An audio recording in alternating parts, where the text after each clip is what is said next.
유년부 친구들 안녕하세요. 임종섭 전도사님입니다. 오늘 공과 44과입니다. 우리 44과 공과 찾아서 한번 시작해 봅시다. 오늘 말씀은 고린도전서 11장 25절 말씀입니다. 전도사님이 고린도전서 11장 25절 말씀을 읽겠습니다. 식후에 또한 그와 같이 잔을 가지시고 이르시되 이 잔은 내 피로 세운 새 언약이니 이것을 행하여 마실 때마다 나를 기념하라 하셨으니. 아멘. 오늘은 44가 주님의 만찬에 초대합니다 라는 내용으로 한번 공부를 해보려고 하는데요. 오늘 내용은요 친구들 어떤 내용이냐면 바울이요 고린도 교회에 쓴 편지에 대한 내용입니다. 바울이요 고린도의 교회를 고린도에 있는 교회에서 사람들과 함께 오랫동안 생활을 했어요. 그러고 난 뒤에 고린도 교회를 떠났는데요. 고린도 교회에 여러 가지 문제가 생겼다는 이야기를 듣게 됩니다. 사람들이 막 다투기 시작한 거예요. 무엇이냐면은 초대교회 때는 사람들이 교회에 모여서요 내가 돈이 많건 적건 다 같이 모여서 식사를 하는 그러한 문화가 있었어요. 그런데 어느 순간부터요 돈이 많은 사람들은 일을 많이 하지 않으니까 일찍 모여서 맛있는 밥을 먼저 먹고요, 돈이 없는 사람들은 늦게까지 일하다가 오게 되니까요 같이 밥을 먹지 못하는 거예요. 남겨져 있는 음식만 먹게 되는 거예요. 그래서 서로 다툼이 일어났습니다. 그것을 보고 그것 때문에 다툼이 일어났다는 소식을 바울이 듣고 고린도 교회에 안타까운 마음으로 편지를 쓰게 됩니다. 바울이 한 가지 이야기를 전하는데요. 예수님께서 돌아가시기 전에 제자들을 모두 모아놓고 함께 식사를 했던 적이 있어요. 최후의 만찬이라고 하는 이야기로 잘 알고 있는 내용인데요. 예수님께서 제자들에게 빵과 포도주를 나눠주며 이것은 나의 몸이다, 이것은 나의 피다 라고 하면서 예수님께서 나누어 주신 일이 있습니다. 초대교회는 그 전통을 살려서 다 같이 식사를 하며 예수님을 기억하는 그러한 일들을 하고 있었는데요. 사람들이 점차 그 자리의 중요성을 까먹고 그냥 그저 자기들의 배를 채우기 위해서 돈이 많은 사람들끼리 모이고 돈이 없는 사람들은 같이 기다려주지 않는 그런 일들이 일어났던 거예요. 그래서 바울이요 우리가 교회 함께 모여서 식탁에서 같이 식사를 하는 것은 예수님을 기억하기 위해서 하는 것입니다. 그리고 우리가 성도로서 예수님 안에서 하나 되어 연합되었다는 하나 된 것을 의미하기 위해 함께 식사를 하는 것입니다. 그것을 잊지 마세요 라고 편지를 쓴 내용이 오늘 말씀 내용입니다. 오늘 말씀 내용 잘 기억하면서요 바울이 고린도 교회에 전한 메시지를 한번 같이 잘 들어보았으면 좋겠습니다. 그럼 44과 공과 시작해 보겠습니다. 네, 마음톡입니다. 예수님 하면 생각나는 음식이 무엇인가요? 친구들 예수님 하면 어떤 음식이 생각나나요? 예수님 하면 어떤 음식이 생각날까? 우리 친구들은 교회에 오면 먹게 되는 음식이 떠오를까요? 간식이 떠오르는 친구도 있나요? 어떤 친구들은 그런 친구들도 있어요.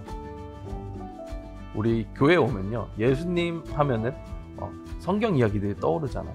그래서 막 야곱 보고 야채곱창이라고 하는 친구도 있고요. 별 특이한 것들이 많은 바나바 보고 바나나라고 하는 친구들도 있는데 우리 예수님 하면 어떤 음식이 떠오를까요? 우리 친구들의 기발한 생각이 궁금합니다. 내려가서 말씀통 한번 볼까요? 예수님은 주님의 만찬을 행하여 마실 때마다 나를 땡땡하라고 말하셨어요. 땡땡은 무엇일까요? 성경 이야기 한번 볼까요?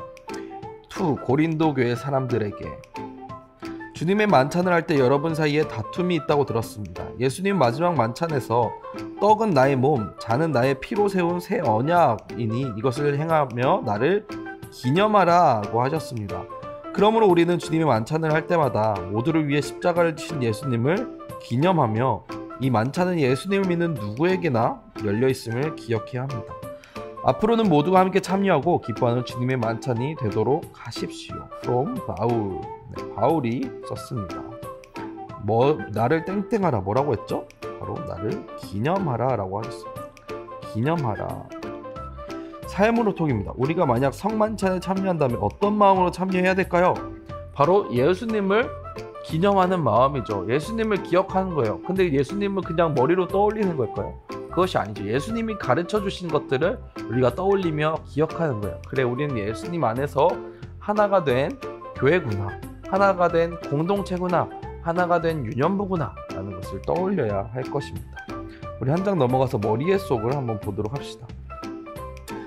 예수님은 제자들과 함께 하신 주님의 만찬에서 어떤 말씀을 하셨을까요? 아래의 그림에서 힌트를 찾아서 빈칸을 채워보세요. 힌트는 고린도전서 11장 25절이래요. 그런데 여기 보니까 이 그림을 찾아서 그림 위에 적혀져 있는 글씨를 찾으면 찾을 수 있을 것 같아요.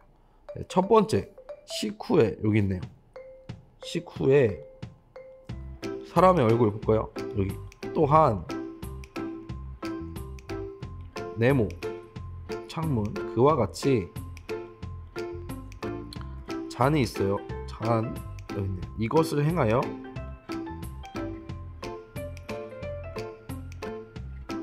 놀라는 사람 이르시되 포도 이 잔은 예수님 내 피로 세운 빵 새 언약이니 여기 잔이 하나 더 있네요. 잔 옆에 이것을 행하여 똑같은 거네요. 이것을 행하여 잠깐만 전사님 그럼 이 잔을 헷갈렸다. 이 그림이 아니라 이 그림 보니까 여기에요. 잔을 가지시고 그 다음에 요거는 빵이네요. 여기 있는 빵 마실 때마다 나를 기념하라. 마지막 하셨으니. 네, 좋습니다. 우리 머리의 속도 잘 풀어보았습니다. 말씀 따라 뚝딱 여기 있는데요. 이번에 도안이 있습니다. 이런 도안이 있어요. 우리 친구들 공과 자료 다운받는 곳에 올려놓겠습니다. 이거 다운받아서요. 이렇게 오리면요. 풀칠을 해서 예수님 최후의 만찬 이 그림을 만들 수가 있습니다. 만들면 어떻게 되냐면 친구 잘 보일까요? 바로 이렇게 됩니다. 이렇게 동그랗게 만찬을 하는 이 모습을 만들 수가 있어요. 우리 친구들 색칠하면서 재미있게 꾸며봐도 좋을 것 같아요. 되게 멋있지 않나요? 최후의 만찬 이 장면을 한번 잘 꾸며보고 기억했으면 좋겠습니다. 밑에 내려와서 마음의 꼭입니다. 바울의 편지지 위에 깃털펜들이 놓여있어요. 오, 멋있는데요? 깃털펜? 깃털의 끝을 따라가면 오늘 들었던 말씀의 이야기가 이어진대요. 왔던 곳으로 돌아갈 수 없어요. 시작인 이야기부터 깃털펜의 끝까지 따라가며 빈칸을 채워서 문장을 완성시켜주세요. 순서를 따르고 빈칸이 채워지면 이야기가 완성된답니다. 시작 여기 있네요. 한번 볼까요? 처음 시작하는 거예요. 네모는 밥 잡히시던 밤에 제자들과 함께 만찬을 하셨어요. 바로 예수님이죠. 예수님은 잡히시던 밤에 제자들과 함께 만찬하셨어요. 여기서 이렇게 가는 거구나. 무엇과 무엇을 보여주시며 예수님의 몸과 피니 먹고 마실 때마다 기념하라고 하셨어요. 무엇이었죠? 바로 떡과 잔입니다. 떡과 잔. 이렇게 따라가서 고린도 교회에도 예수님 말씀처럼 주님의 만찬을 했어요. 하지만 그들은 서로를 기다리지 않았어요. 먼저 도착한 사람들이 자신이 가져온 음식을 모두 먹어버린 거예요. 그래서 그들은 서로 다투게 되었어요. 무엇은 고린도 교회가 다툰다는 소식을 들었어요. 누구죠? 바로 오늘 편지를 쓴 바울입니다. 바울은 고린도 교회에 편지를 쓰게 되었죠. 그리고 바울은 고린도 교회 사람들에게 주님의 만찬이 무엇인지 알려주고 그 의미도 설명해 주었답니다. 옆에 넘어가서 궁금해 갓둔 재밌게 보고요. 게임하며 말씀 속은 우리 교회 나와서 함께 해보도록 하겠습니다. 네, 친구들 이렇게 해서 오늘 공과를 마치게 되었습니다. 오늘 바울이 예수님의 몸과 피 그리고 우리가 교회에서 나누는 성찬에 대한 이야기를 해줬는데요. 우리가 예수님을 기념하고 기억하는 것 혼자 하는 것이 아니라 다 함께 하는 것입니다. 우리 함께 한 마음으로 예수님을 기억할 수 있는 우리 유년부가 되었으면 좋겠습니다. 우리 한 주간 또 건강히 지내고요. 우리 또 다음 주에 만나도록 하겠습니다. 친구들 안녕.